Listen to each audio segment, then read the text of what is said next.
السلام عليكم ورحمة الله وبركاته.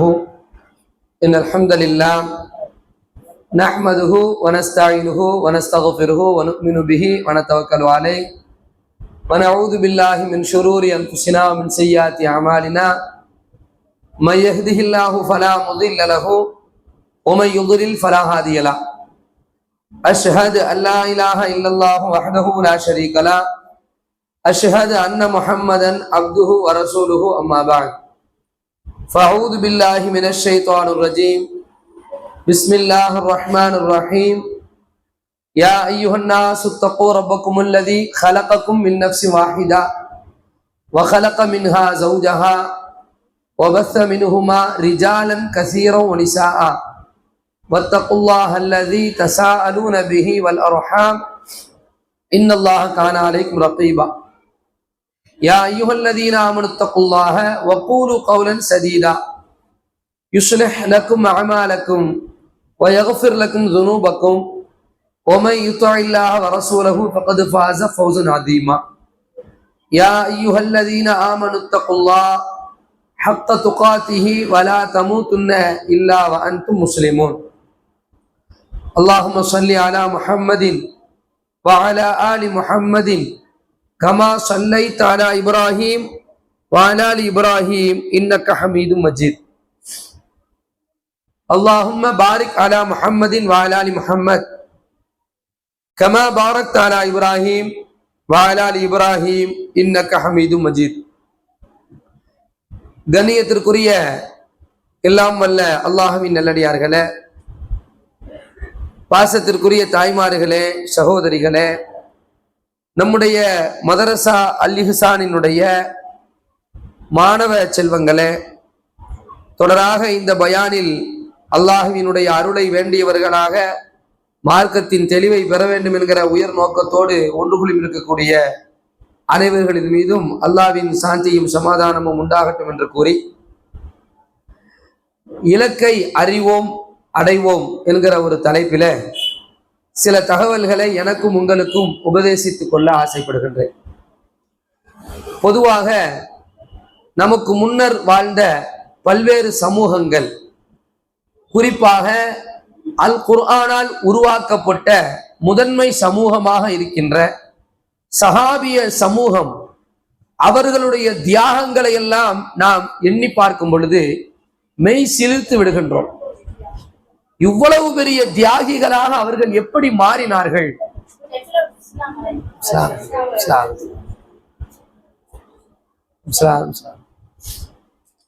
இவ்வளவு பெரிய அர்ப்பணிப்பாளர்களாக, ஒரு பக்கம் முஹாஜிர்கள் என்று அவர்களை பிரித்து விடலாம். சஹாபாக்களை நீங்க எடுத்துக்கிட்டீங்கன்னா, ஒரு பக்கம் முஹாஜிர்கள் அல்லாஹ்வுடைய மார்க்கம் என்று சொன்ன உடனேயே தங்களுடைய சொத்துக்களை இழந்தார்கள், தங்களுடைய சொந்தங்களை இழந்தார்கள், தங்களுடைய உயிர்களை இழந்தார்கள் முஹாஜிர்கள். இன்னொரு பக்கம் அன்சாரிகள், அல்லாஹ்வுக்காக ஒரு ஊரிலிருந்து இன்னொரு ஊருக்கு பயணம் செய்து வந்திருக்கிறார்கள். அவர்கள் நம்முடைய சகோதரர்கள், அவர்களை நாம் அரவணைக்க வேண்டும். அல்லாஹ்வுடைய தூதர் ஒரு சகோதரத்துவத்தை ஏற்படுத்தி விட்டார்கள் என்ற ஒரு கட்டளையின் பேரில தங்களுடைய சொத்துக்களை பாதியாக பிரித்து கொடுத்தார்கள், தங்களுடைய துணிமணிகளை பாதியாக பிரித்து கொடுத்தார்கள், தங்களுக்கு இருக்கின்ற அனைத்தையும் பாதியாக கொடுத்து, இன்றிலிருந்து நீ அகதி அல்ல, இன்றிலிருந்து நீயும் இந்த மண்ணின் மைந்தன் தான் என்று ஒரு சகோதரத்துவத்தை, ஒரு அர்ப்பணிப்பை செய்தவர்கள் அன்சாரிகள். அதுபோன்று முஜாஹிதுகள் என்று பொது பார்வை இருக்கின்றது. அல்லாஹ்வுடைய பாதையில ஒரு அறிவிப்பு வந்த உடனேயே, எப்பா யுத்தத்துக்கு ரெடி ஆயிருக்குப்பா அப்படின்னு ஒரு அறிவிப்பு வந்த உடனேயே உடனடியாக களத்திற்கு வந்தவர்கள், எந்த ஒரு சிந்தனையும் இல்லாமல், மனைவி, மக்கள், சொத்துக்கள், வியாபாரம், இவைகள் எந்த ஒன்றும் அவரை தடுக்கவே இல்லை, உடனே களம் கண்டவர்கள். இப்படிப்பட்ட அர்ப்பணிப்பாளர்களை எல்லாம் நாம் பார்க்கும் பொழுது மெய் சிலிர்த்து விடுகிறோம். என்னடா இது, இப்படி ஒரு அர்ப்பணிப்பா, இப்படி ஒரு தியாகம் இல்லை என்று சொன்னால் நீங்க கொஞ்சம் எண்ணி பாருங்கள். 1400 ஆண்டுகளுக்கு முன்னால் அல்லாஹ்வுடைய தூதர் ஸல்லல்லாஹு அலைஹி வஸல்லம் அவர்கள் இந்த பிரச்சாரத்தை கையில் எடுக்கும் பொழுது, இன்றைக்கு தேதியில அல்லாஹ்வுடைய மார்க்கத்தை பத்தி சொல்றதுக்கு எவ்வளவு சிரமங்கள். இன்ஃபர்மேஷன் டெக்னாலஜி, தகவல் தொழில்நுட்பம் மிதம் மிஞ்சிய அளவுக்கு வளர்ந்துருக்கு. வாட்ஸ்அப் இருக்குது, பேஸ்புக் இருக்குது, இன்ஸ்டாகிராம் இருக்குது, ட்விட்டர் இருக்குது, இன்னும் எத்தனையோ தளங்கள் இருக்கா இல்லையா? சாதாரணமா, சர்வ சாதாரணமா இந்த இடத்துல இருந்து அமெரிக்காவில் பேசிட முடியும். இன்னைக்கு இப்பொழுது பிடிக்கின்ற இந்த படத்தை, இந்த வீடியோவை உலகம் முழுக்க பரப்பிவிட முடியும். ஏன், இந்த நிமிடமே கூட என்ன செய்யலாம், லைவ் டெலிகாஸ்ட் பண்ண முடியுமா இல்லையா? அப்படிப்பட்ட அபரிவிதமான வாய்ப்புகள், வளங்கள் கொளிந்து கிடக்கக்கூடிய நேரத்திலும் கூட நம்முடைய தாவா கம்மியா இருக்கா, கூட இருக்கா? கூட கம்மியா தானே இருக்கு, ரொம்ப இல்லையே. அப்படி இருந்தா நம்ம ஊர்ல எத்தனையோ பிரச்சனைகள், எத்தனையோ குழப்பங்கள், அல்லாவை வணங்குவதிலே பிரச்சனைகள், இணை வைப்பு என்கிற பிரச்சனைகள், குஃப்ரியத் என்ற பிரச்சனைகள், ஷிர்கியத் என்ற பிரச்சனைகள், நிஃபாக்கியத் என்கிற பிரச்சனைகள், இதையெல்லாம் தாண்டி அல்லாஹ்வுடைய மார்க்கத்தை மக்களிடத்திலே கொண்டு செல்லும் பொழுது ஒழுக்க ரீதியான பிரச்சனைகள் இருக்கா இல்லையா? இப்படி பல்வேறு பிரச்சனைகள் இன்றைக்கு தகவல் தொழில்நுட்பம் வளர்ந்து மலிந்து கிடக்குது. மாச கணக்கு இப்படியே ஒரு பயான ஓட விட்டு நாள் முழுக்க பேசி கேட்டுக்கிட்டே இருந்தாலும் நம்ம ஆயுஷ் முழுக்க கேட்கிற அளவுக்கு பயான் இருக்கா இல்லையா? இந்த அளவுக்கு மிதமிஞ்சிய காலத்திலேயே நம்மளால மாற்றங்கள் காண்பது அரிதா இருக்கு. நம்மளால மாற்றத்தை ஈஸியா காண முடியுதா? முடியல. 1400 வருஷத்துக்கு முன்னாடி போன் கிடையாது, வாட்ஸ்அப் கிடையாது, இமெயில் கிடையாது, ஜிமெயில் கிடையாது, எந்த இன்ஃபர்மேஷனும் இல்ல, வளரல. அப்படிதானே? எப்படி தாவா செய்யணும்? எப்படிங்க செய்யணும்? வாயால மட்டும்தான் செய்ய முடியும். நான் போய் ஒரு ஆள்கிட்ட பேசணும், யாராவது என்கிட்ட கேட்டுக்கணும். இந்த ஒன்றை வைத்துக் கொண்டு ஒட்டுமொத்த மக்காவையும் புரட்டி போட்டார்கள், ஒட்டுமொத்த மதீனாவையும் புரட்டி போட்டார்கள். அனைத்து இல்லங்களிலும் மார்க்கம் நிலை நிறுத்தப்பட்டது, அனைத்து உள்ளங்களிலும் மார்க்கம் உயர்த்தி வைக்கப்பட்டது. எப்படிங்க சிந்திச்சு பாருங்க, யோசிக்க முடியுதா? வாரம் வாரம் நம்மால பல்வேறு வகையில நம்ம கூடுவதற்கான வாய்ப்புகள் இருக்கு. அன்றைக்கு கூடுனா அடிச்சான், கூடுனா மிதிச்சான், கூடுனா ஊர் நீக்கம் செய்து வைத்தான், கூடினால் யுத்தம் தொடுத்தான். பத்ர் நடந்தது, உஹது நடந்தது, அஹ்ஸாப் நடந்தது, ஹைபர் நடந்தது, முஅத்தா யுத்தம் நடந்தது, இன்னும் பல யுத்தங்கள் நடந்தது, உயிர்கள் பல சேதமடைந்தன. இத்தனைக்கு மத்தியில மார்க்கம் நிலை நின்றது என்று சொன்னால் எப்படி நின்னுச்சு? அந்த தியாகர்கள் தான் காரணம், அந்த தியாகிகள் தான் காரணம். ஆண்கள் என்றும் பிரித்து விட முடியாது, பெண்கள் என்றும் பிரித்து விட முடியாது.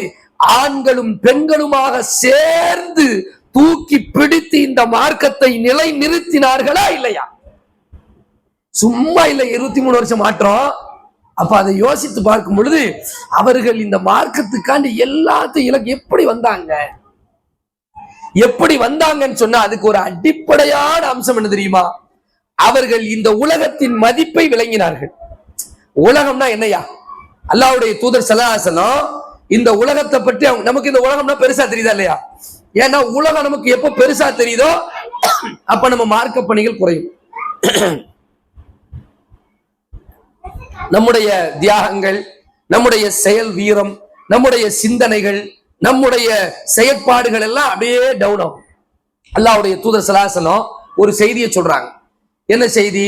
ஒரு காலம் வரும், அந்த காலகட்டத்தில நீங்க உங்களை என்ன செய்வாங்க, சாப்பாடு இந்த களத்துல சோற போட்டு நம்ம சாப்பிட கூப்பிடுவோமா? என்ன, எப்படி சாப்பிட கூப்பிடுவோம்?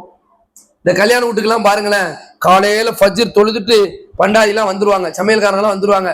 என்னப்பா ஆடு சொல்லியாச்சா, அரிசி சொல்லியாச்சா, வெங்காயம் பருப்பு அரிசி எல்லாத்தையும் தூக்கிட்டு வாடா போடா அதோட சொல்லிட்டு அடுப்பை பத்து அதை அடி இதை கத்திரிக்கல கலரி விட்டேன்.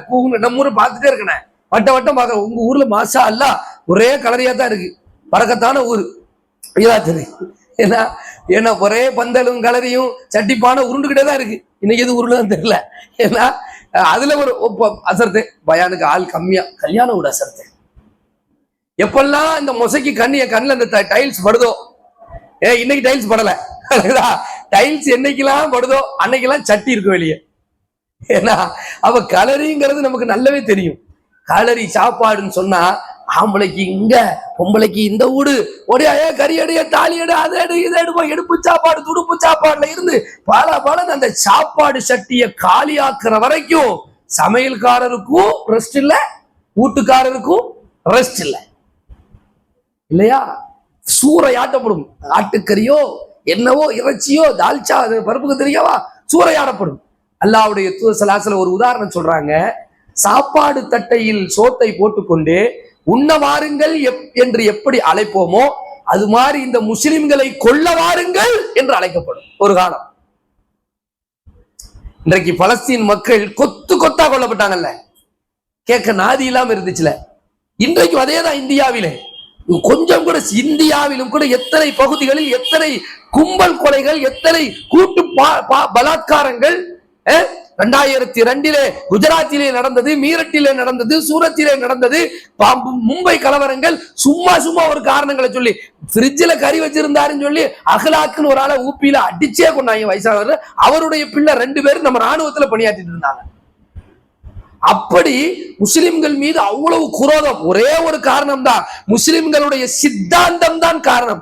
அனைவர்களும் மனிதர்கள், மனிதர்கள் அனைவர்களும் சகோதரர்கள், சமத்துவம், சகோதரத்துவம், அனைவர்களுக்குமான நீதி, ஒன்றே குலம், ஒருவனே தேவன். இந்த சமாச்சாரம் பார்ப்பனியர்களுக்கு பிடிக்கவே பிடிக்காது. RSS சங்க பரிவார கும்பல்களுக்கு பிடிக்கவே பிடிக்காது. இஸ்லாத்தையும் இஸ்லாமியர்களும் ஒழித்தால் மட்டும்தான் இவர்களுடைய கொள்கையை நிலைநாட்ட முடியும் என்கிற அடிப்படையில தான் இந்த இந்தியாவுடைய கான்செப்ட் நடந்துகிட்டு இருக்கு. அது ஒரு பக்கம் இருக்கட்டும், அதெல்லாம் பார்த்துக்கோ. எந்த கொம்பனாலும் இஸ்லாத்தை ஒண்ணு நினைச்ச முடியாது, கிழிக்க முடியாது. அது வேற விஷயம். என்னன்னா முஸ்லிம்களை கொல்ல வேண்டும் என்றால் எல்லாரும் கூடிடுவாங்க. உடனே சஹாபாக்கள் கேட்கிறாங்க, யா ரசூலுல்லாஹ், அல்லாஹ்வுடைய தூதரே, முஃமின்கள் அவ்வளவு குறைவாகவா இருப்போம்? சஹாபாக்கள் எப்படி பார்த்திருக்காங்க பாருங்க. ஏன்னா நம்ம எப்படிங்க அப்படி அவங்களுக்கால சிந்திக்க முடியல. நம்மளை குஃபார்கள் மிகைப்பார்கள் என்றால் பத்ரை கண்டவர்கள் அல்லவா நாம், அஹ்ஸாபை கண்டவர்கள் அல்லவா நாம், ஹைபரை கண்டவர்கள் அல்லவா நாம், முஅத்தா யுத்தத்தை கண்டவர்கள் அல்லவா நாம், எத்தனையோ யுத்தங்களை கண்டு வெற்றி கொடி நட்டிய நாம் எப்படிங்க நம்மளை அடிக்க முடியும்? யா ரசூலுல்லாஹ், நம்ம கம்மியா இருப்போமா? அப்ப ஸல்லல்லாஹு அலைஹி வஸல்லம் சொல்றாங்க, கம்மியாக அல்ல, அதிகமா இருப்பீங்க. எந்த அளவுக்கு அதிகமா இருப்பீங்க? கடல் நுரை அளவுக்கு. கடல் நுரைய அளவிட முடியுமா? எண்ணிவிட முடியுமா? முடியாது. அந்த அளவுக்கு தடுத்து விட முடியுமா? முடியாத. அது வேலை இருக்கும், அந்த அளவுக்கு நீங்க நிறைஞ்சு இருப்பீங்க. ஆனால் அவ்வளவு நிறைந்து நீங்கள் இருந்த போதிலும் கூட எதிரிகள் உங்களை கூறு போடுவதற்கான காரணம் என்ன தெரியுமா? உங்களுடைய உள்ளங்களிலே வஹன் இருக்கும் என்று சொன்னார்கள் ஸல்லல்லாஹு அலைஹி வஸல்லம். வஹன் இருக்கும் என்று சொன்னார்கள். உடனே சஹாபாக்கள் கேட்டாங்க, ஃபமல் வஹன், வஹன் என்றால் என்ன? ஃபமல் வஹன், வஹன் என்றால் என்ன? அப்ப அல்லாஹ்வுடைய தூதர் ஸல்லல்லாஹு அலைஹி வஸல்லம் சொன்னாங்க, வஹன் என்றால் ஹுப்புத் துன்யா கராஹியத்துல் மௌத். சஹாபாக்கள் உடனே கொஸ்டின் ரைஸ் பண்ணுவாங்க. ஏன் கேட்பாங்க தெரியுமா? ஏன் பின்பற்றணும்ல. வஹன் இருக்கு அப்படின்னா வஹன் இருக்க கூடாது. அடுத்து என்ன வஹன்? எங்க வஹன் என்ன? ஹுப்புத் துன்யா கராஹியத்துல் மௌத், உலக ஆசையும் மரணத்தை பற்றிய வெறுப்பு. மரணம்னா மரணம், மௌத்துனா ஒரு அச்சம்.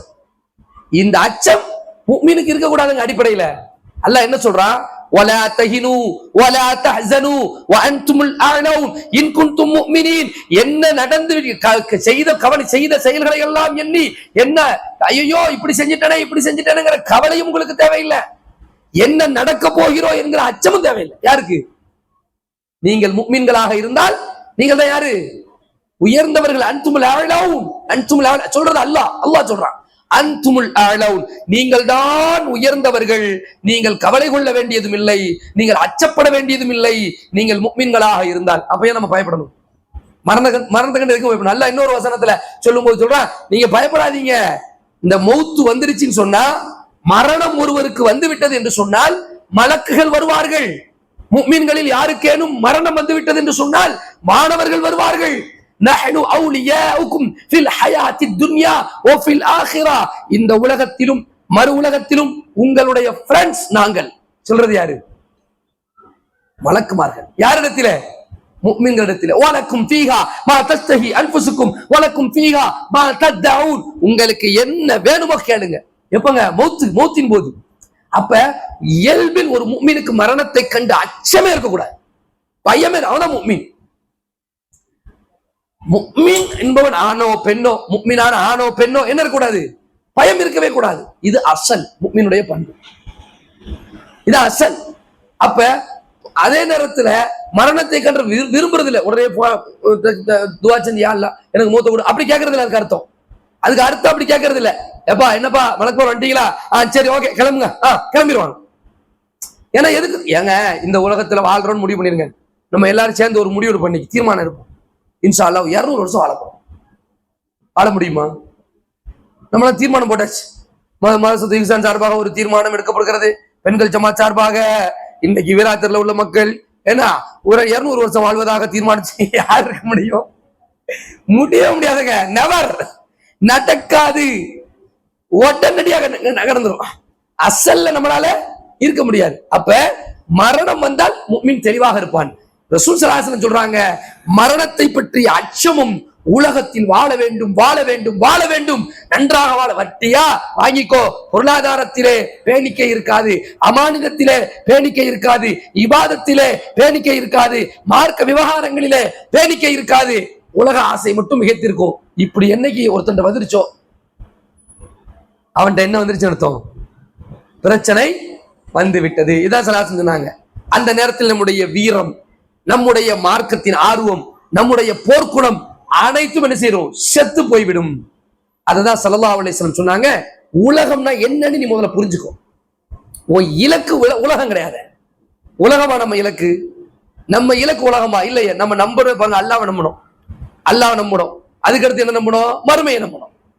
அல்லாஹ்வை நம்புறோம், அடுத்தது நம்புறோம் மறுமையை நம்புறோம், மௌத்தை நம்புறோம். மௌத்து வரும் நம்புறோம். மௌத்து வந்து முடிவா ஆரம்பமா? ஆரம்பம். மௌத்து முடிவே கிடையாது, ஆரம்பம்ல. நம்ம யாருக்கு மௌத்து முடிவு? உலகமே சதா, உலகம்தான் நிரந்தரம், உலகத்தில் தான் தீர்வு கிடைக்கும், உலகத்தில் தான் அனைத்தும் கிடைக்கும் என்று எவன் கருதுகிறானோ அவனுக்குத்தான் உலகம் என்னது? முடிவு. நாம் அப்படி அல்ல. இங்கு கிடைக்கக்கூடிய அனைத்து மாலிகி யௌமித்தீன் முடிஞ்சு போச்சா? மாலிகி யௌமித்தீன், கூலி கொடுக்கக்கூடிய நாளுடைய அதிபதி நீதான். அப்படி என்றால் இங்கு நான் செய்கின்ற அனைத்திற்கும் கூலி வழங்கப்படாது. வழங்கப்பட்ட கூலி என்ன? முழுமையான கூலி கிடையாது. அதானே குல்லு நஃப்ஸின் ஸாயிகத்துல் மௌத் வ இன்னமா துவஃபூன உஜூரக்கும் யௌமல் கியாமா. ஒவ்வொரு உயிரும் மரணத்தை ருசித்தே தீரும். நீங்கள் முழுமையாக வழங்கப்படுவது எவங்க? கியாம நாள் அன்று. முடிஞ்சு போச்சு. அடிப்படை. அப்ப மரணம் என்பது ரொம்ப தெளிவான அழகா அல்லாஹ் குர்ஆன்ல கிளாஸ் எடுக்கிறான் நமக்கு. அல்லாஹ் ரப்பல் ஆலமீன் சூரத்து ஆல இம்ரான்ல ஒரு செய்தியை சொல்கிறான். என்ன?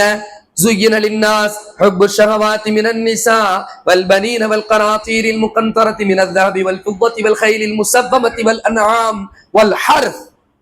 அல்லாஹ் ஒரு பட்டியலை போடுறான். இந்த உலகம் அலங்கரிக்கப்பட்டிருக்கிறது. زين للناس, மனிதர்களுக்கு அலங்காரமாக காட்டப்பட்டிருக்கிறது. என்னது? இந்த உலகம். அல்லாஹ் சொல்றான் அலங்காரம் என்றால், முதல்ல அலங்காரம்னா என்ன விளங்கிறோம்? அலங்காரம்னா என்னது? தாக்கு பிடிக்காத ஒன்றுக்கு பேர் தான் என்னது? அலங்காரம். இப்ப வீட்டுல இருந்து வரும்போது நான் கிளம்பி அத்தரெல்லாம் தேய்ச்சிட்டு வர்றேன். அங்க இருந்து வீட்டுல இருந்து கிளம்பி வர்றேன். நல்லா போப்பா, தாடியை சீவிக்கோ, தொப்பியை போட்டுக்கோ, அத்தரை தேய்ச்சிக்கோ, கிளம்பி வந்தாச்சு. அங்கிருந்து இங்க வரதுக்குள்ள சந்த ரவுண்டானால நம்மளை போட்டு ஒரு உருட்டுவானோ பாருங்க, அதுலயே வேர்வெல்லாம் சிந்தி உட்காந்து வேண்டியதான். வேர்வையோடு உட்காந்து. அலங்காரம் என்னாச்சு? சந்த ரவுண்டானத்தை விழுந்துச்சு. இதுதான் அலங்காரம். அதே மாதிரிதான் கல்யாண வீட்டுக்கு போகும்போது போயிட்டு சாப்பிட்டு வரும்போது பாருங்க சண்டைக்கு போயிட்டு வந்த மாதிரி கிடக்கும். அப்ப அலங்காரம் என்னாச்சு? பவுடர் என்னாச்சு? ஜிகனா என்னாச்சு? ஸ்ப்ரே என்னாச்சு? பூ என்னாச்சு? எல்லாம் மண்ணாச்சு. அத்தோடு போயாச்சு. ஜுய்யின லின்னாஸ்னா அதான் அர்த்தம். இந்த உலகம் என்பதும் நிரந்தரமற்றது என்பதை அந்த வார்த்தையிலேயே அல்லாஹ் சொல்லிவிட்டான். நீ என்னதான் இந்த உலகத்தில் ஆட்டம் போட்டாலும், என்னதான் இந்த உலகத்தில் திட்டம் போட்டாலும், என்னதான் இந்த உலகத்தில் நான் தான் என்று நீ நினைத்தாலும், உனக்கு முன்னாடி பாடுறா கோடி பேர் வாழ்ந்துட்டு போயிட்டா, உனக்கு பின்னாடி பாடுறா கோடி பேர் வாழ இருக்கின்றான், வாழ்ந்துட்டு செல்ல இருக்கின்றான். நீயும் அப்படிதான் போயிட்டே இரு. இந்த உலகத்துல எல்லாம் எனக்கு எல்லாம் நினைக்கும் ஒண்ணு கூட கிடையாது. அவ்வளவத்தையும் எடுத்துட்டு மூக்குத்தில இருந்து, கம்மல்ல இருந்து, கண்ணு சின்ன செயின்ல இருந்து, காலில் ஏதாவது போட்டு அவ்வளவத்தையும் எடுத்துருவான். எடுத்துட்டு கஃன் துணியால சுருட்டி மண் அள்ளி போட்டு மூடிட்டு போயிடுவான். இதான் லைஃப். யோசிச்சுக்கோ. அப்ப அல்லாஹ் சொல்றான், زُيِّنَ لِلنَّاسِ حُبُّ الشَّهَوَاتِ مِنَ النِّسَاءِ حُبُّ الشَّهَوَاتِ. மனோ இச்சைகளை விரும்புவதை நாம் அலங்காரமாக ஆக்கியிருக்கின்றோம். மனோ இச்சைகள் எதை விரும்பும்? பெண்களை விரும்பும். வேற எதை விரும்பும்? பனீன், ஆண் குழந்தைகளை விரும்பும். இருக்கா? ஆசை இருக்கா? பொம்பளை பிறந்த உடனேயே ஒரு ஒரு பெண் குழந்தையா? ஆம்பளை பிள்ளைப்பா, ஃபர்ஸ்ட் பிள்ளை ஆம்பளை பிள்ளை, ரெண்டாவது பிள்ளை என்ன பண்ணா பரவாயில்ல. என்னையா மனுஷன், என்னையா இது? எவ்வளவு பெரிய அக்கிரமம் இது! ஃபர்ஸ்ட் பிள்ளை ஆம்பளை பிள்ளை பிறந்தா பரவாயில்ல. இது எதுவுமே கிடையாது. அல்லாஹ் கொடுத்ததை அப்படியே எடுத்துக்கொள்ள வேண்டும். அல்லாஹ் தந்ததை வாங்கிவிட்டு அப்படியே வாழும் காலும் வரை ரப்புல் ஆலமீனுக்கு அல்ஹம்துலில்லாஹ். கவலையா இருக்கீங்களா? எதையா கஷ்டமா போச்சா? இன்னா லில்லாஹ். சந்தோஷமா இருக்குதா? அல்ஹம்துலில்லாஹ், சுப்ஹானல்லாஹ். அப்படியே போயிட வேண்டியதான். அப்ப நாம இந்த அதான் பனியின் ஆண் குழந்தைகள், வல் கனாத்தீரில் முகந்தரத்தி மினல் தஹப் வல் ஃபித்தா, வெள்ளி தங்க குவியல்கள். தங்க ரேட்டை சில பேர் பார்த்துக்கிட்டே இருக்கான் பாருங்க. அது ஒரு ஹேபிட்டா வச்சிருக்கான். டெய்லியும் காலையில குரானை பாக்குறானா இல்லையோ, என்ன பாக்குறான்? தங்க ரேட்டை மட்டும். யா பாத்தியா பத்தியா பத்தியா பத்தியா பத்தியா இப்படியே கிடக்கு. சில பேருடைய ஹேபிட்டா இருக்கு. என்னது?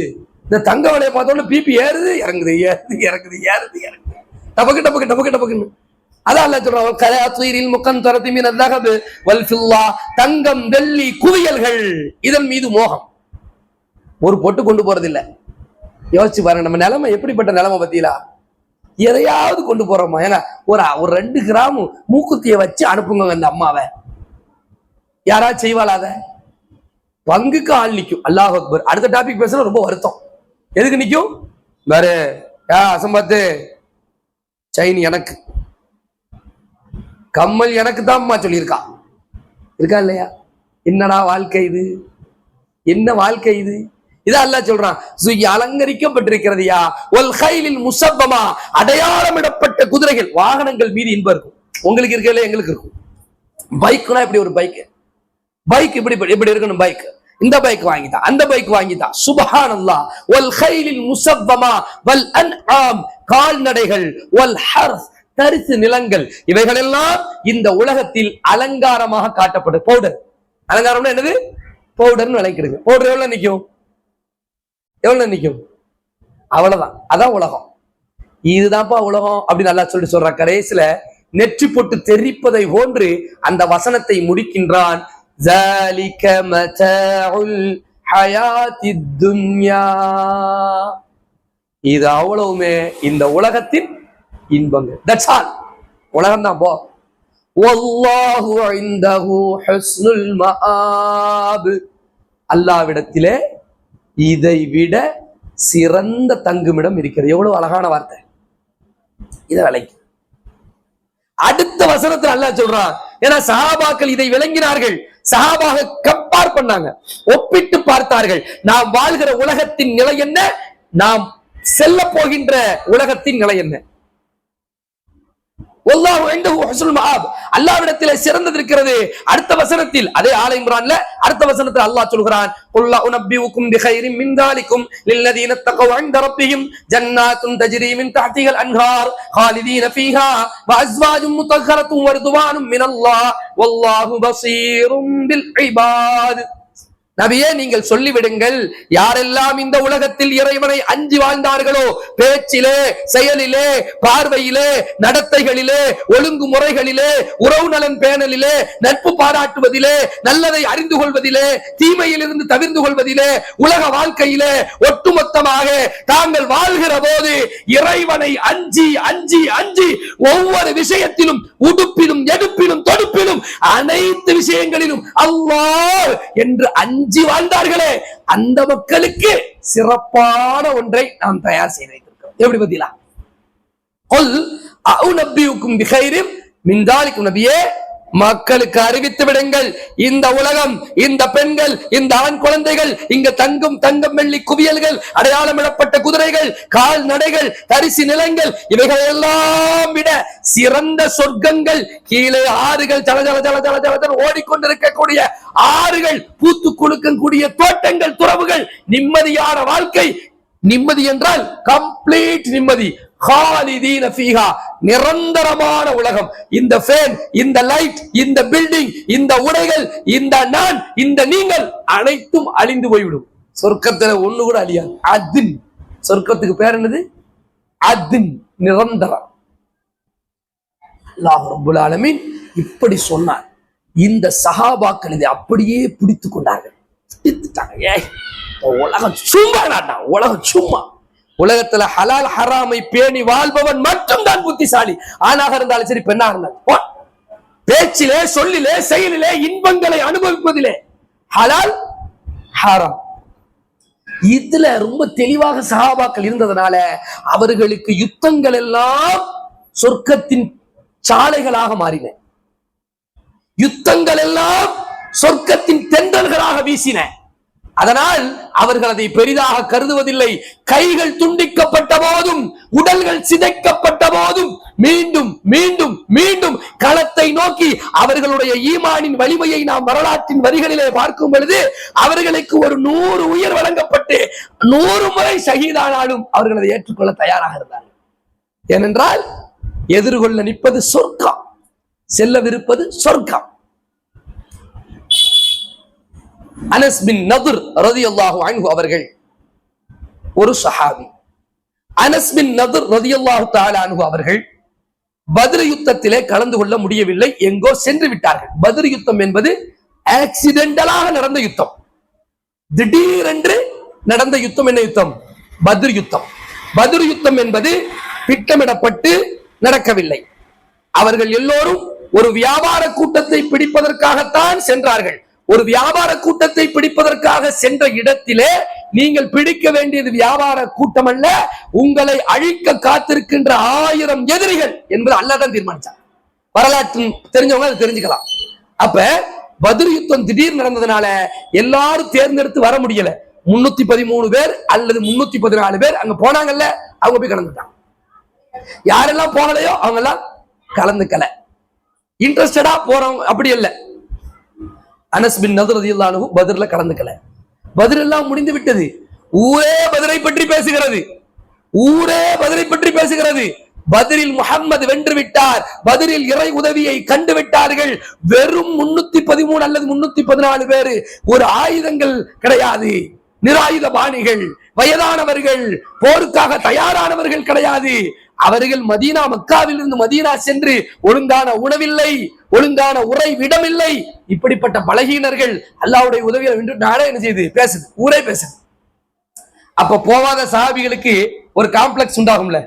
நம்ம போலைய ஒரு சில நேரம் இந்த பயானு நல்ல பயானம் அவருங்க அசரத்தை சரியா பேசணும்னு சொன்னா என்னோட வர முடியல ஒரு ஆசை இருக்கும் தெரியுமா? சரி வர முடியும். ஒரு பயானுக்கு இந்த ஆசை இருக்கு. யுத்தத்தை பத்தி பிரதானமா பேசுறாங்க, ஆனா அந்த யுத்தத்துல கலந்து கொள்ள முடியும் சஹாபாக்கள் எப்படி இருக்கும்? பெருசா மிஸ் பண்றாங்க.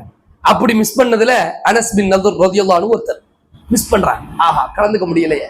அல்லாஹ்வுடைய தூதர் ஸல்லல்லாஹு அலைஹி வஸல்லம் வந்து சொல்றாங்க, சும்மா இல்ல சொல்றாங்க, யா ரசூலுல்லாஹ், பத்ரில் என்னால் கலந்து கொள்ள முடியவில்லை, இன்னொரு வாய்ப்பை அல்லாஹ் தரட்டும், கண்டிப்பாக நான் என்ன செய்வேன், என்னுடைய அந்த ஆர்வத்தை நான் அமல்படுத்துவேன் அப்படின்னு சொல்லிக்கிட்டே இருக்கார். அவர் சொன்ன மாதிரி அடுத்த வருஷம் என்ன யுத்தம்? அடுத்த வருஷம் பத்ருக்கு அப்புறம் உஹத் யுத்தம். களத்துக்கு போயிட்டாங்க. சும்மா பேசிட்டுலாம் கிடையாது. களத்துக்கு போயிட்டாங்க. களத்துல போய் நிக்கிறாங்க. களம் என்னவென்றால் சூடு பிடிச்சிருச்சு. திடீர்னு முஸ்லிம்கள் வீழ்ச்சி அடைய தொடங்கின. அப்படிதானே? பத்ர் யுத்தத்துல திடீர்னு ஒரு மாதிரி சூழலாகி போச்சு. பயங்கரமா ரசூல் ஸல்லல்லாஹு அலைஹி வஸல்லம் கண்ணங்கள்லாம் பாதிக்கப்பட்டுச்சு, பற்கள் உடைக்கப்பட்டுச்சு இல்லையா? அப்படி ஒரு சூழல் வருகிறது. சஹாபாக்கள் சில மிஸ்டேக் பண்ணிட்டாங்க. மாடியில ஒரு இன்னைக்கு கூட உஹதுக்கெல்லாம் உம்ராக்கு போனவங்க பாப்பீங்க, அந்த 50 பேர் நின்ற இடத்த, சரியா? காலித் பின் வலீத் எதிரி அணியில இருந்து அப்படி வெளியே வந்தாங்கல்ல, அதெல்லாம் பார்க்கலாம். அந்த மக்கள் செய்த தவறுகள் இதையெல்லாம் அனஸ் பின் நதுர் ரலியல்லாஹு அன்ஹு அவர்கள் உள்வாங்கி கொண்டு, ஆஹா இப்படி நடந்து விட்டதே, இதோ நான் களத்திற்கு செல்கிறேன் அப்படின்னு களத்துக்கு போறார் அனஸ் பின் நதுர் ரலியல்லாஹு அன்ஹு. அவங்க பக்கத்துல சாத் பின் முஆத் ரலியல்லாஹு அன்ஹு இருக்கிறாங்க. அப்ப சாத் பின் முஆத் ரலியல்லாஹு அன்ஹு கிட்ட அனஸ் பின் நதுர் ரலியல்லாஹு அன்ஹு சொல்றாங்க, அவங்க எப்படி பார்த்திருக்காங்க பாருங்க. ஒரு யுத்தத்துக்கு போறாங்க, யுத்தத்துக்கு போறது சண்டைனா சாதாரணமான விஷயம் இல்ல. எதிரிகள் அப்போ வலிமையாயிட்டு இருக்காங்க. முஸ்லிம்கள் சைடு கொஞ்சம் அடி விழுந்திருக்கு. உஹது யுத்தத்துல நடந்த விஷயம். நீங்களா இன்ஷா அல்லாஹ் நான் உம்ராக்கு சீக்கிரமா போங்க, சரிங்களா? போனா இந்த இடத்தெல்லாம் பார்க்கலாம். இந்த உஹது நடந்தது, இந்த வரலாறு சூப்பரா நமக்கு அங்க போனா அப்படியே அந்த வரலாறு புரியும். எனக்கு இப்போ ரொம்ப இன்ட்ரெஸ்டடா இருக்கிறது காரணம் அந்த இடத்த பார்த்ததுனாலதான். விளங்குதா சொல்றது? ரொம்ப ஆர்வமா இருக்கும். அப்ப அங்க போறாங்க வர்றாங்க, பிரச்சனையா இருக்குது. அனஸ் பின் நதுர் சொல்றாங்க, ஆஹா நான் வந்து சாத் பின் முஆத் ரலியல்லாஹு அன்ஹு சொல்றேன், நான் என்னுடைய வாப்பா யாரு நதுர், நலர் உடைய இறைவனின் மீது சத்தியமாக, எனது தந்தை நலருடைய இறைவனின் மீது சத்தியமாக, உஹது யுத்த களத்தில் இருந்து எனக்கு சொர்க்க தென்றல் வீசுகிறது. என்ன வார்த்தை பத்திலா? ஒரு மனுஷன் யுத்தத்திற்கு செல்கிறார், இருக்கட்டும் வச்சுங்க, யுத்தத்துக்கு செல்கிறார், என்ன சொல்றாரு? சொர்க்க தென்றல் வீசுகிறது. சுப்ஹானல்லாஹ். உள்ள போறார்.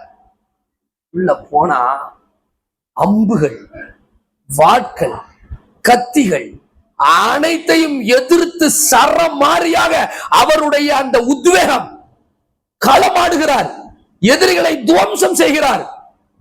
யுத்தம் முடிகிறது. யுத்தம் முடிஞ்ச உடனேயே பிரேதங்களை எல்லாம் எடுப்பாங்கல்ல, பிணங்களை எல்லாம் எடுப்பாங்க. அப்ப பிரேதங்களை எல்லாம் எடுக்கும் பொழுது ஒரு பிரேதத்தை அடையாளமே காண முடியல, சல்லடையா இருக்கு கூட்டம். 80க்கு மேற்பட்ட காயங்கள் ஒரு உடல்லங்க, ஒரு உடல்ல 80க்கு மேற்பட்ட காயங்கள் என்றால் அந்த சூழல் எப்படி, களம் எப்படி இருக்கு யோசிச்சு பாருங்க. அந்த மனுஷன் எப்படி சுத்தி இருப்பாரு? ஒரு காயம் பட்ட உடனே ஐயோ வலிக்குதான்னு பின்னாடி போயிருக்கலாம்ல, ஒரு கை வெட்டப்பட்ட உடனே உட்கார்ந்து இருக்கலாம்ல, ஒதுங்கி இருக்கலாம். ஒதுங்கி இருந்தா ஒரு காயத்தோடி மூத்து, 2 காயத்தோடி மூத்து, 5 காயத்தோடி மூத்து, 5 காயம் பட்டு, 10 காயம் பட்டு, 20 காயம் பட்டு, 30 காயம் பட்டு, 50 காயங்கள் பட்டு, அம்புக்களால் குத்தப்பட்டு, வாட்களால் வெட்டப்பட்டு, கத்தியால் கிழிக்கப்பட்டு, பல காயங்களோடும் கூட களம் கண்டு கடைசி வரையிலும், உயிர் போகிற வரையும் களத்தில் நின்றுகார் அனஸ் பின் நதர் ரலியல்லாஹு அன்ஹு. என்ன காரணம்? என்ன காரணம்? சொர்க்கம். நம்ம இந்த சொர்க்கத்துக்காண்டி என்ன செஞ்சோம்? நம்ம இலக்கு சொர்க்கம் தானங்க, சொர்க்கம் தானங்க இலக்கு. கடைசியிலங்க அவருடைய பிரேதத்தை யாருன்னு தெரியல.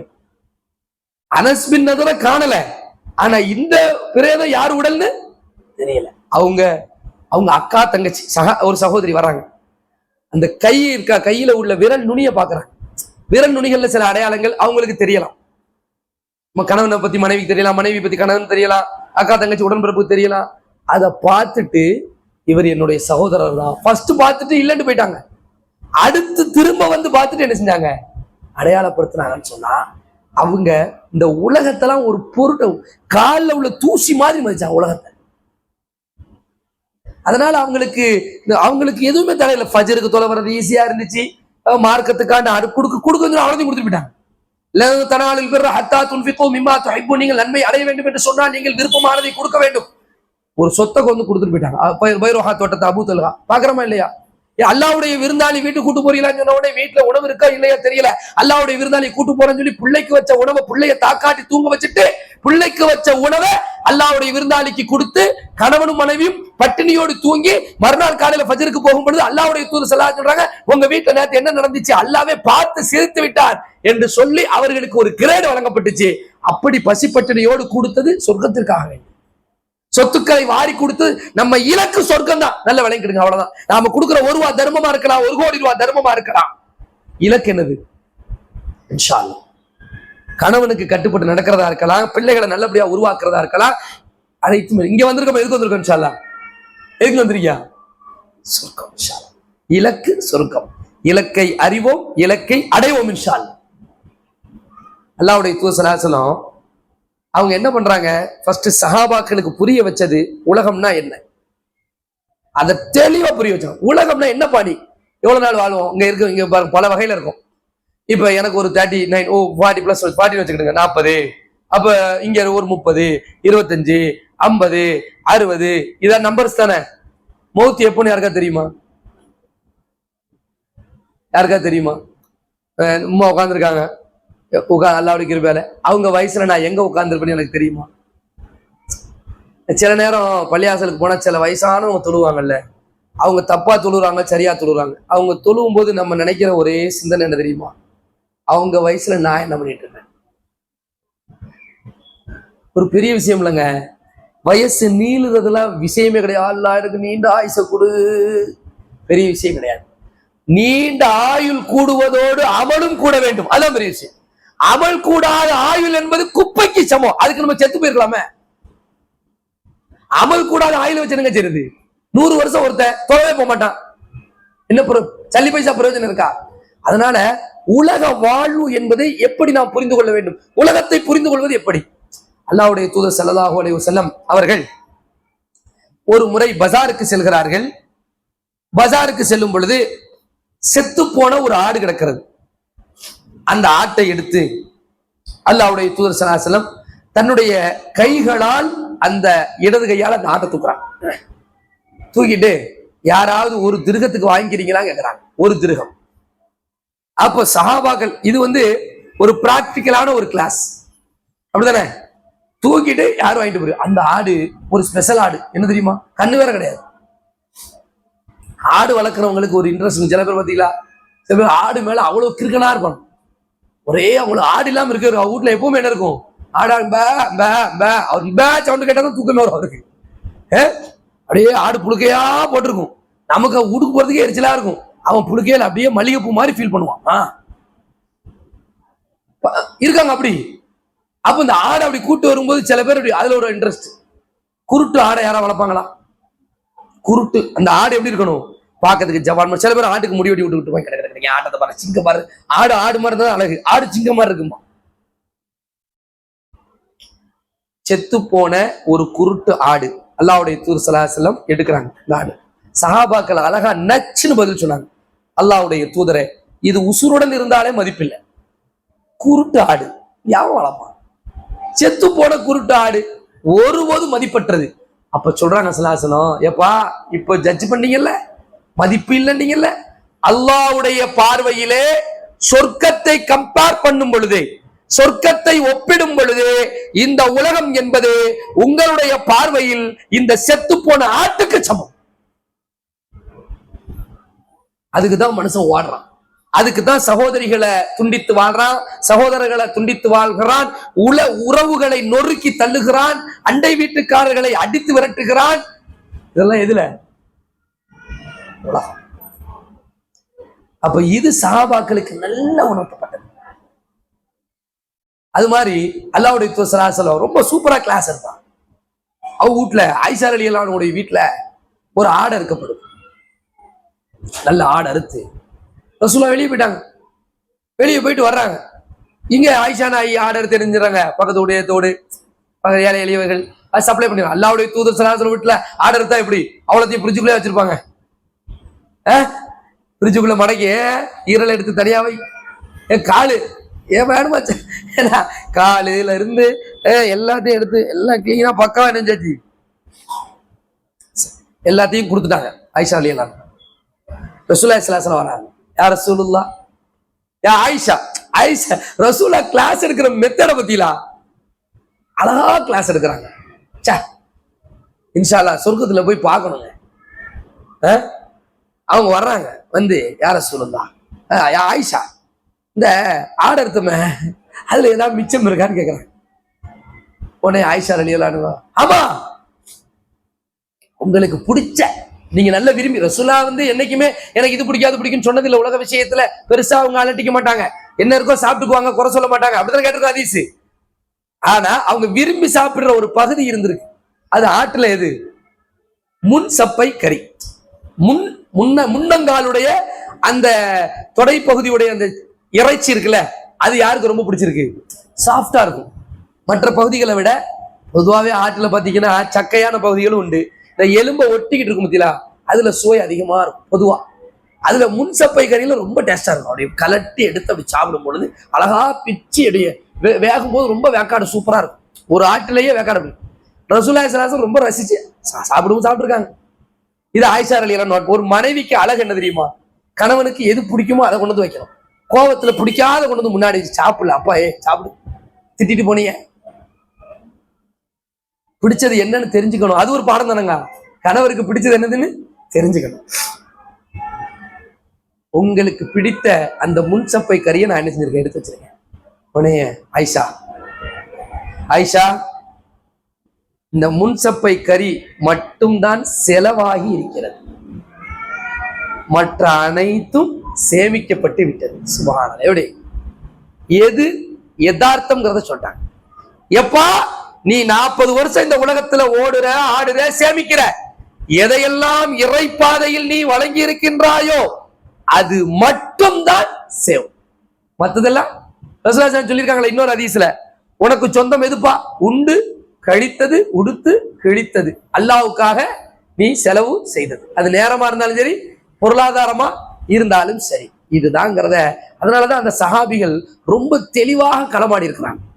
இந்த உலகம்னா என்னையா, உலகத்து உள்ள ஒட்டிட்டு இருக்க மாட்டாங்க. அதனால ஒரு ஹன்னலார் அலிகளான ஒரு சஹாபி, அவருக்கு திருமணம் முடியுது, திருமணம் முடிஞ்சு மனைவியோடு இருக்காங்க. அப்போ ஒரு உஹது யுத்தத்துக்காண்டி ஆர்டர் வருது. உஹது யுத்தத்துல ஹன்னலார் அலிகளான் ஷஹீதான். ஆர்டர் வருது. அப்போ அவரு மனைவியோடு இருக்காரு, இல்லறத்துல இருக்காங்க. ஆனாங்க வாழ்க்கையில எவ்வளவு முக்கியமான காலகட்டம், அந்த முதலாவது சந்திப்புங்கிறது எவ்வளவு முக்கியம். அந்த நாட்கள்ல அல்லாஹ்வுடைய தூதர் ஸல்லல்லாஹு அவருக்கு பொறுக்கலை. உஹதுக்கு அறிவிப்பு வருது, உஹது அறிவிப்பு ரெடியா இருக்காரு. பத்ர் தான் திடீர்னு ஏற்பட்டுச்சு, உஹது திடீர்னு ஏற்படல. எதிரிகள் துவக்கினார்கள், அது ரசூல் ஸல்லல்லாஹு அலைஹி அறிந்து கொண்டார்கள், மக்கள் அலர்ட்டாவே இருந்தாங்க. ஹன்னான் ரலியல்லாஹு தெரியும் உஹது யுத்தத்துக்கு எப்போ வேணாலும் அழைப்பு வரும்னு. ஆனா அவர் கடைசியில இல்லறம் இருக்கின்றார் அப்படி என்று ஓடுறாரு. எதுக்காண்டி ஓடுறாங்க? பொதுவா ஒரு கட்டளை உண்டு, வசாரிஹு இலா மக்ஃபிரத்தின் மின் ரப்பிக்கும். சில நேரம் சில விஷயத்துக்கு தாமதிக்க முடியாது. யுத்த காலத்திற்கு குளிக்கணுங்கிற அவசியம் இல்லை, தொழுவணுங்கிறதுக்கு குளிக்கணும். இப்போ சுப தொலை போகணும்னு என்ன செய்யணும்? குளிக்கணும். ஆனா யுத்தத்துக்கு போகணும்னா, இப்போ நோன்பு பிடிக்கிறதுக்கு குளிக்கணுங்கிற அவசியம் இருக்கா? ஒருத்தர் குளிப்பு கடமையா இருக்காரு, சகர் சாப்பிட்டுக்கலாம், நோன்பு பிடிச்சிக்கலாமா இல்லையா? ஆனா சுப தொழுதுக்கு என்ன தேவை? அதனால சட்டம் புரியுதா இல்லையா? அதானே யதார்த்தம். அப்போ நேரம் களத்துக்கு போயிட்டாங்க. யாரு? ஹன்னலார் ரலியல்லாஹு. எந்த மனுஷங்க கல்யாணம் ஆகி புத்தம்புது மனைவி, அழகான வாழ்க்கை, அழகான இல்லறம் உள்ள போய் அப்படியே விட்டுட்டு ஓடிட்டாங்க. அந்த அம்மாவை அனுப்பிட்டு இருக்கு பாருங்க. அந்த அம்மா ஒரு அழுவையை போட்டு, எங்கங்க போறியோ, ரசூல்லாட்ட பெர்மிஷன் கேளுங்களங்க, கொஞ்சம் அனுமதி கேளுங்க. ரசூல்லா தராமையா இருப்பாங்க, கேட்டா கொடுத்துருப்பாங்க தெரியுமா? இருமா போப்பா, போப்பா அப்படின்னு அந்த பெண்ணுக்கு போயாண்டாங்க. விறுவிறுன்னு போறாங்க, வரல, திரும்ப வரல. அப்ப யுத்தம் நடந்து முடியுது. ஹன்னலார் ரலியல்லாஹு ஷஹீத் ஆயிட்டாங்க. ஸல்லல்லாஹு அலைஹி வஸல்லம் என்ன கேட்கறாங்க தெரியுமா? ஹன்னலா வீட்டுல என்ன நடந்துச்சுன்னு போய் கேட்டுவாங்கிறாங்க. எனக்கு அங்க உள்ள கிளியரா தெரியும் என்ன பிரச்சனை. போட அந்த அம்மா சொல்லிட்டாங்க, எப்பா இதுதான் நடந்துச்சு, என்னமோ தெரியல சொல்லணுமே. ஹன்னலா ஷஹீதானார். அவரை குளிப்பாட்டியவர்கள் யாரு? மலக்குமார்கள். அதான் ரசூலுல்லாஹ்க்கு டவுட். குளிப்பாட மலக்குமார்கள் போட்டி போட்டுக்கொண்டு ஹன்னலாவை குளிப்பாட்டி கொண்டு இருக்காங்க. ரசூலுல்லாஹ் அந்த காட்சியை பாக்குறாங்க, மக்களுக்கு டிஸ்பிளே சொல்லிட்டாங்க. எப்படி இது நடந்துச்சு, எப்படி சாத்தியம்? ஒரே ஒரு விஷயம் தான் சாத்தியம் தான், நம்ம சொர்க்கத்தை நேசித்தா சாத்தியம். அப்படிதானுங்க? சொர்க்கத்தை எவ்வளவு நேசிக்கிறோங்கிறத பொறுத்து. நேசிக்கிறதுக்காண்டி மனசை இழக்கிறான்ல, சொர்க்கத்தை நாம் அதிகமாக நேசிக்க வேண்டும். நேசிப்போமா இன்ஷா அல்லாஹ்? நம்ம இலக்கு என்னவா தான் இருக்கணும்? சொர்க்கமாகத்தான் இருக்க வேண்டும். இன்னும் எவ்வளவோ செய்திகளை நம்ம என்ன செய்யலாம், ஒன்றின் பின் ஒன்றாக அடுக்கி கொண்டே போகலாம். இந்த முஅத்தா யுத்தம் இருக்குல்ல, முஅத்தா யுத்தத்துல 3 தளபதிகளை பொதுவாகவே யுத்தங்களுக்கு தளபதிகளை ரசூல் ஸல்லல்லாஹு அலைஹி வஸல்லம் நியமிப்பாங்க. யுத்தங்களுக்கு தளபதிகளை ரசூல் ஸல்லல்லாஹு அலைஹி வஸல்லம் நியமிப்பாங்க. இப்ப தளபதிகள் நியமிக்கும் பொழுது பொதுவா ஒரு படைக்கு ஒரு தளபதி தான் நியமிப்பாங்க. எப்ப இந்த போறாங்க, சரி ரைட்டு இவர் தளபதி. ஒரு யுத்தத்துல ரசூலுல்லாஹி ஸல்லல்லாஹு அலைஹி வஸல்லம் போகும் பொழுது என்ன சொல்லி அனுப்புறாங்க தெரியுமா? ஃபர்ஸ்ட் ஸைத் பின் ஹாரிஸா ரலியல்லாஹு தஆலா, இவங்க தான் யாரு? தளபதி. இவங்க கொல்லப்பட்டு விட்டால் இன் குத்தில, நாளைக்கு தான் படம் கிளம்புது. இன்னைக்கு ரசூலா படை தளபதிகளை நியமிக்கிறாங்க. நியமிக்கும் போது என்ன சொல்றாங்க? ஸைத் பின் ஹாரிஸா படை தளபதியா இருப்பார். இன் குத்தில, அவர் கொல்லப்பட்டு விட்டால் ஜாஃபர் பின் அபி தாலிப் ரலியல்லாஹு அன்ஹு படை தளபதியா இருப்பார். அவர் கொல்லப்பட்டு விட்டால் அப்துல்லா பின் ரவாஹா ரலியல்லாஹு தஆலா அன்ஹு படை தளபதியாக இருப்பார். சொன்னாங்களே, அன்று இரவு அவங்க மனைவிமாரெல்லாம் போய் நின்று, யா ரசூலுல்லாஹ், எங்க கணவன்மார்களுக்கு எதுவும் ஆகிவிடக் கூடாது சொல்லி இருக்கலாமா இல்லையா? குடும்பமே பதறி இருக்கணுமாங்க, பதறி இருக்கணுமே, மக்காவுல ஓலமிடப்பட்டிருக்கணுமே. ஆகா, நாளை யுத்தத்தில் ஸைத் பின் ஹாரிஸா கொல்லப்பட போகிறார், அப்துல்லா பின் ரவாஹா கொல்லப்பட போகிறார், ஜாஃபர் பின் அபி தாலிப் கொல்லப்பட போகிறார். ரசூல் ஸல்லல்லாஹு அலைஹி வஸல்லம் வலமைக்கு மாற்றமாக 3 தளபதிகளை நியமிக்கிறார்கள். ஏதோ நாளைக்கு முஅத்தா யுத்தத்தில் நடக்க போகின்றது, ஏதோ ஒரு சம்பவம் இருக்கின்றது என்று அவங்க மனைவிமார்களுக்கெல்லாம் சொல்லப்பட்டிருந்தால் சொல்லப்பட்டிருக்குமா இல்லையா? பேரண்ட்ஸ்க்கு சொல்லப்பட்டிருக்குமா இல்லையா? பிள்ளைகளுக்கு சொல்லப்பட்டிருக்குமா இல்லையா? யாராவது போய் இதை தடுத்தார்களா? ஏன் தடுக்கல? ஏங்க தடுக்கல? சொர்க்கத்துக்கு அங்க போறாங்க. அதான் பாயிண்ட். சொர்க்கத்துக்கு செல்லக்கூடியவர்கள் ஒருபோதும் அது தடைய கிடையாது. அவர்கள் நிரந்தரமாக மனதிலே நிரப்பமாக வைத்திருந்தார்கள், நாம் செல்லவிருப்பது சொர்க்கம், கொல்லப்பட்டால் ஷஹீத். அல்லாஹ் சுப்ஹானஹு வ தஆலா அல் குர்ஆனிலே குறிப்பிடக்கூடிய வார்த்தை வலா தகூலு லிமன் யுக்தலு ஃபீ ஸபீலில்லாஹி அம்வாத். அல்லாஹ்வுடைய பாதையில் இறந்தவர்களை அல்லாஹ்வுடைய பாதையில் கொல்லப்பட்டவர்களை இறந்தவர்கள் என்று சொல்லாதீர்கள், மரணித்தவர்கள் என்று சொல்லாதீர்கள். பல் அஹ்யாஉன், அவர்கள் உயிரோடு தான் இருப்பார்கள், நீங்கள் உணர மாட்டீர்கள். எப்படிப்பட்ட செய்தி! இதுக்கு பிறகு போறாங்க. எங்க போறாங்க? யுத்தத்துக்கு 3 பேரும் போறாங்க. எப்படிங்க இருக்கும்? இப்ப ஜங்ஷன் வரைக்கும் போறீல, அப்பா நீ போகும்போது இறந்து போயிருவேனா அப்படின்னு சொன்னா அவன் இனிமே ஜங்ஷனுக்கே போக மாட்டான். நீங்க சொல்லுங்க, எப்பவுமே வீட்டு அப்ப எங்க போற, போயிட்டு வரேன்னு சொல்லு, போறேன்னு சொல்லாத, போயிட்டு வரேன்னு சொல்லம்ல. அப்பா குடம் போது போவாத, நிறகுடம் வருது போ, இருக்காலே தெரியுதாளுங்க உங்களுக்கு தான் டக்குன்னு புரியுமே குடம் மேட்டரலாம். எவ்வளவு விஷயத்த சொல்றோம் நம்ம. என் பிள்ளைக்கு ஒண்ணு ஆயிடக்கூடாது, அப்பா அல்லாவுடைய காவல்ல நைட்டு முழுக்க சினிமா டிங் டிங்கா பாட்டு போட்டு ஆடிக்கிட்டு மறுநாள் காலையில் நினைச்சிருது பிஸ்மில்லாஹி தவக்கல்து அலல்லாஹ், அப்பா தவக்கலா போயிட்டு வருவோம். அப்பா வெளிநாட்டுக்கு போகும்போது கூகூனும் ஒரு நம்ம ஊர்ல ஒரு பழக்கம் இருக்காம, உண்மையாங்க, குடத்துல தண்ணீர் தோப்பாளாம அப்படியா? என்னங்க இது புதுசா இருக்கு, நேத்தான் கேள்விப்பட்டேன். நேத்தா ஒரு பையன் பேசிட்டு இருக்கும்போது சொல்றா, நிறைய குடத்துல தண்ணி வைப்பாளா, அப்பா துபாய் போறா, டான் யுத்தத்துக்கு போற மாதிரி. சுப்ஹானல்லாஹ், என்ன பாடு சம்பாதிக்க, அங்க விடுங்க, அது வாங்கிட்டு வாங்க, இது வாங்கிட்டு வாங்கன்னு கிடக்க. யுத்தத்திற்கு செல்லக்கூடியவர் திரும்பி வரமாட்டார் என்ற போது அந்த மக்களுடைய உணர்வுகள் எப்படி இருக்கும்? ஒரு வரலாற்று பதிவு கிடையாது, யாரோ வந்து ஒப்பாரி வச்சாங்கன்னு ஒரு வரலாற்று பதிவு கிடையாது. அப்படின்னா கொள்கை மறவர்கள் இல்லை, அவர்கள் இலக்கை அறிந்தவர்கள், இலக்கை அடைந்தவர்கள். அதுதானே இடியாப்பம் சொல்ல தாங்க முடியல. சுப்ஹானல்லாஹ். அதே மாதிரிங்க யுத்தம் நடக்குது, செய்திகள் இருந்து இன்னும் இருக்கு, கடல் போன்ற செய்திகள் இருக்கு. யுத்தம் நடக்குது. இப்போ எங்க முஅத்தா யுத்தம் நடந்துகிட்டு இருக்கு. அல்லாஹ்வுடைய தூதர் அந்த யுத்தத்துக்கு போகல, எங்க இருக்காங்க? மதீனால இருந்துட்டு லைவ் டெலிகாஸ்ட் பண்ணிட்டு இருக்காங்க. யாரு?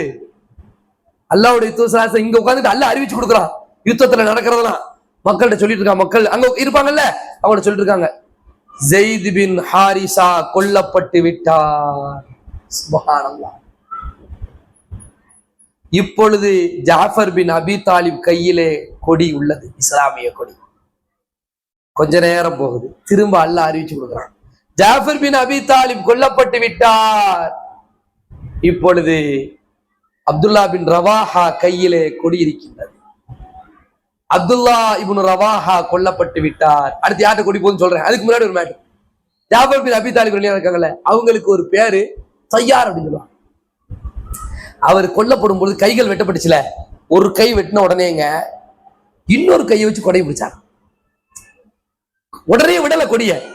அப்போ கை வெட்டப்படுது, வெட்டப்பட்ட கைகளை வைத்து என்ன செய்யறாரு, இன்னொரு கை வெட்டப்பட்ட 2 கையை வச்சு, எப்படி இருக்கும் கை வெட்டப்பட்ட கை தொங்கிட்டு இருக்கலாம், அதை வச்சுட்டு இப்படி கொடியை பிடிச்சிட்டு நின்னாங்களாம். அதுக்கப்புறமா வெட்டப்பட்ட வெட்டலதான் சரிந்து விழுந்தார்கள். அடுத்து கொடியை தூக்குறாங்க. 3 பேரும் கொல்லப்பட்ட பிறகு, 3 பேரும் ஷஹீதாக்கப்பட்ட பிறகு அல்லாஹ்வுடைய தூதர் ஸல்லல்லாஹு அலைஹி வஸல்லம் லைவ் டெலிகாஸ்ட் பண்றாங்க. ஸல்லல்லாஹு அலைஹி வஸல்லம் சொல்றாங்க, இப்பொழுது எந்த அனுமதியும் இல்லாமல், எந்த அறிவுறுத்தலும் இல்லாமல் ஒருவர் கொடியை பிடிக்கின்றார், அவருடைய கரத்திலே அல்லாஹ் வெற்றியை வழங்குவார். யார்? யார் அது? எந்த மனிதனுங்க? சொல்லுங்க, கேட்டுக்கிட்டே சொல்லுங்களா. சரி, குழு கொடுக்கட்டா. அல்லாஹ்வுடைய வாட்களில் ஒரு வாள். மாஷா அல்லாஹ். காலித் பின் வலீத் ரலியல்லாஹு அன்ஹு எந்த அனுமதியும் இல்லாமல் அல்லாஹ்வுடைய இந்த கொடி சாய்ந்து விடக் கூடாது என்கிற அக்கறையிலே அந்த கொடியை பிடிக்கின்றார். அவருடைய கரத்தில் அல்லாஹ் வெற்றியை வழங்கினா வரலாறு பார்க்கும். இதே காலித் பின் வலீத் ரலியல்லாஹு அன்ஹு தான் உஹது யுத்தத்துல என்ன செஞ்சாங்க? உஹது யுத்தத்துல உஹது யுத்தம் சரிந்தது காரணம் யார்தான்? எதிரணியில காலித். அல்லாஹ் நினைச்சா யார் வேணாலும் மனசை மாத்திடுவான். அதனால யாரையுமே கெட்டவங்கன்னு சொல்ல முடியாது, யாரையுமே நல்லவங்க கடைசியில் நல்லவங்கன்னு சொல்ல முடியாது. எப்பவுமே நம்ம துவா என்னவா இருக்கணும்? யா அல்லாஹ் மௌத்தார வரைக்கும் நான் நேர் வழியில இருக்கேன், அவ்வளவுதான். இன்ஷா செய்வோமா? சொர்க்கம் தான் நமது இலக்கு. சொர்க்கத்தை அடைவதற்கு நம்முடைய வாழ்க்கையில் அல்லாஹ் தந்த இந்த நொடிகளை, இந்த மணி தியாலங்களை பயன்படுத்துவோம். அல்லாஹ் நம்மையும் நம்முடைய சந்ததிகளையும் சொர்க்கவாசிகளாக, ஜன்னத்துல் ஃபிர்தௌஸுல் அலா என்கின்ற உயர்ந்த சொர்க்கத்தை பெறக்கூடிய நன்னடியார்களாக அல்லாஹ் கபூல் செய்வானாக. வ ஆகிரு தஅவானா அனில் ஹம்துலில்லாஹி ரப்பில் ஆலமீன்.